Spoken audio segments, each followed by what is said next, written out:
guyyaa tokko guyyaa tokko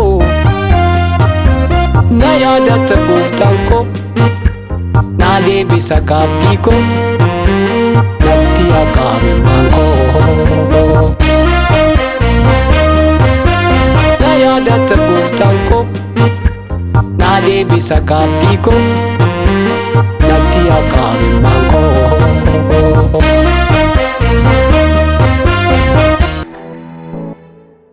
ዳሩ ምንድነው የህይወት ሁሉ መኖር ካልቻለ አንዱ ለሁሉ Waamicha gargaarsaa nama suuraa isaanii asirratti argitan kun obbo Zammanuu Fufaa Waaqoo jedhamu. Umuriin isaanii 41 yommuu ta'an yeroo ammaa abbaa ijoollee afuriiti.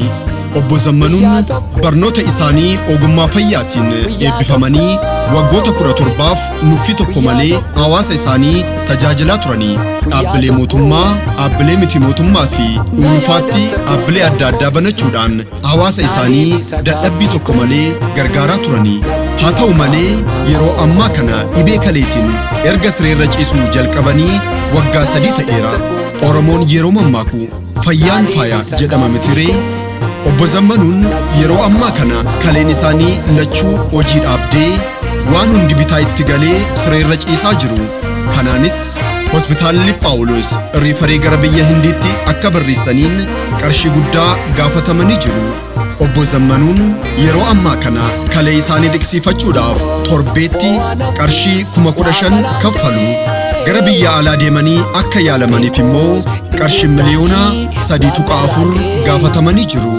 Obbo Zammanuunis akkas jedhanii ani miliyoona haga kanaa hin qabu garuu uummanni kiyya miliyoona hedduudha. Kanaaf yeroo fayyaa qabu kanan tajaajile amma immoo lubbuu koo na baraaruu danda'u jedheen abdadda jedhanii harka isaanii bal'isanii gara keessan dhufanii jiru. Obbo Zammanuun lubbuu isaanii baraarachuudhaaf ijoollee isaanii guddifachuudhaaf maallaqas waan hin qabneef isin akka gargaartaniif harka isaanii bal'isanii jiru. Obbo Zammanuu Fufaa yeroo ammaa kana gara biyya alaa deemuudhaaf yeroo muraasni waan isaan hafu waan ta'eef harki keessan akka bal'atuuf isin gaafatu. Waan nu gargaartaniif galatooma. Kara baankii gargaaruu yoo barbaaddan baankii Hojii Gamtaa Oromiyaa 101 280 009 6024 dabalataanis kara baankii daldala Itoophiyaa lakkoofsa herrega isaanii 1112 93 28 367 irratti gargaaruu dandeessu. Waan nu gargaartaniif harki keessan haa eebbifamu. galatooma.